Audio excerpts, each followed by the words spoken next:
Less than 24 hours after James Murdoch reiterated that he'd not seen the crucial For Neville hacking email, the News of the World's top lawyer at the time, Tom Crone, told the Leveson Inquiry his former boss had got it wrong. What documents, if any, did you take into the meeting with Mr. James Murdoch? I think I took a copy plus spare copies of the front page of the For Neville email. Did you supply any of those documents to Mr. Murdoch? I can't remember whether they were passed across the table to him, but I'm pretty sure I held up the front page of the email.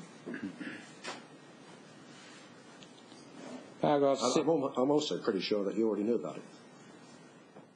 Yet in a letter to MPs this week and in person last month, James Murdoch was adamant he didn't know anything about the For Neville transcript of hacked phone messages. They did not give me any of the relevant documents that you refer to. They did not discuss them with me in the terms that you describe. They did not discuss wider spread phone hacking, allegations of wider spread criminality, or the like.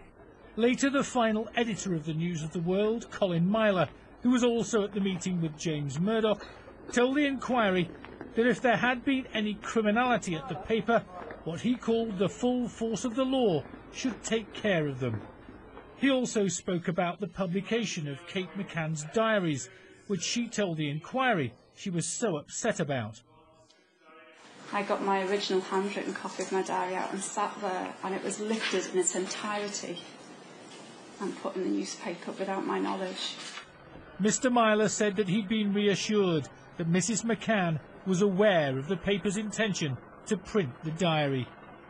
I stressed very clearly by using the phrase that I did not want Kate to come out of church on Sunday morning and find that the diaries were there without her knowledge. I wouldn't have published if I thought that she hadn't been made aware of it.